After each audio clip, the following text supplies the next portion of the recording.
Welcome na naman sa ating channel. Sa video ito, papakita ko yung nakuha ko sa Temu na cycling product. Hindi lang para sa akin, para din sa aking nanay bilang Mother's Day gift. Para sa wala pang Temu, maaaring i-download ang app na ito at makakuha ka ng discount kung gagamitin mo ang discount code na nakasulat sa screen. Silipin mo na din yung more info section para sa karagdagang impormasyon. At ito, i-assemble na natin itong stationary bike na nakuha ko sa Temu.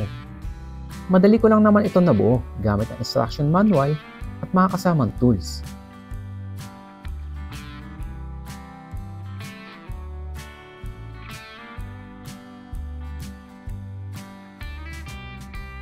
Para mag-secure the mga bolts and nuts, nilagyan ko ng Loctite para hindi basta-basta kumalas. Sa pagtingin sa instruction manual, napakadali ko lang naman ito nabuo. Parts by parts at step by step naman nakasulat sa manual.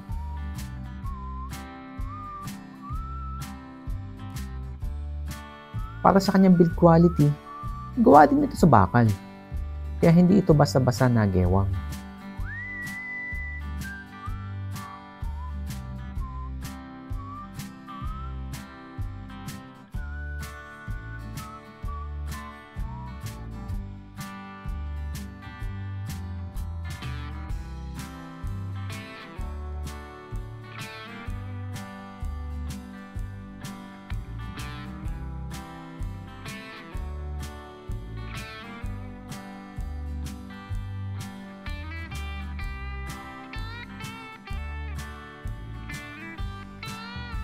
Swabe lang din naman ang aking pagkakatesting.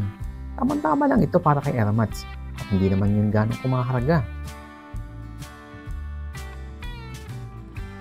Gusto ko yung handlebar niya at maraming lagay ng pwesto ng kamay para hindi nakakangalay. Malapad din yung upuan at may spring din para hindi bugbog ang puwet kapag matagal nakaupo.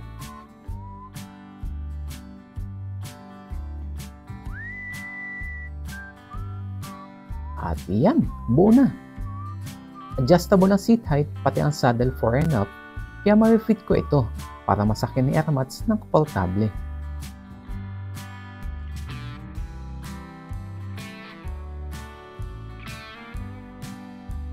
Meron din itong resistance adjustment para gumaan o kaya bumigat ang sipa.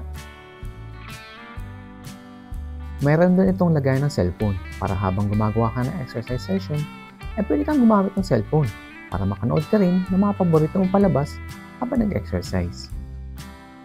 Mahalaga ang pag-exercise lalo na kay Airmats na may edad na.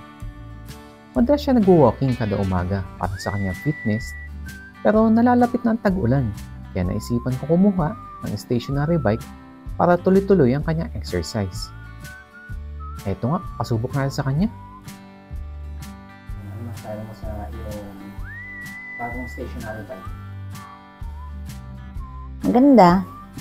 Pwede gamitin pag umuulan dito lang sa loob ng bahay. Madalas ka ba nag-exercise? Yes, every day 1 hour walking. Wala ba nung nag-walking ka naging healthy ka na? Amen. Okay. Are you happy? Yes, because I have a stationary bike. Okay. Pero sige nga, testing ko na nga din. Susubukan kong bigyan ng konting sipa. Bali, i-adjust ko na medyo mahigpit tong resistant adjuster niya. Tapos, pwede natin na matindi. Tatayuan ko na din. Titignan ko kung magsisway-sway ng side to side tong ating stationary bike. Kitang-kita naman. Stable naman siya. Hindi naman tutumba basta-basta. Mas pinatatag pa to gawa na itong mga suction cups na nakadikit sa ating sahig.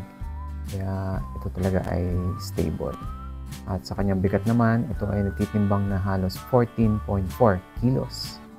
At ito, madali lang naman mai-relocate sakaling kailangan nyo maglinis ng kanyang pinapwestuhan. Masaya daw si Airmats sa aking munting Mother's Day gift para sa kanya. Tamang papawis din siya, oh.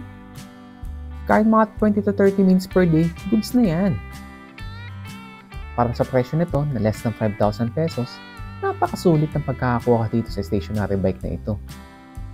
At tiyak, palagi ito magagamit ni Aeromats sa kanyang pagpapakondisyon ng katawan. O ayan, salamat sa panonood. Next time ulit.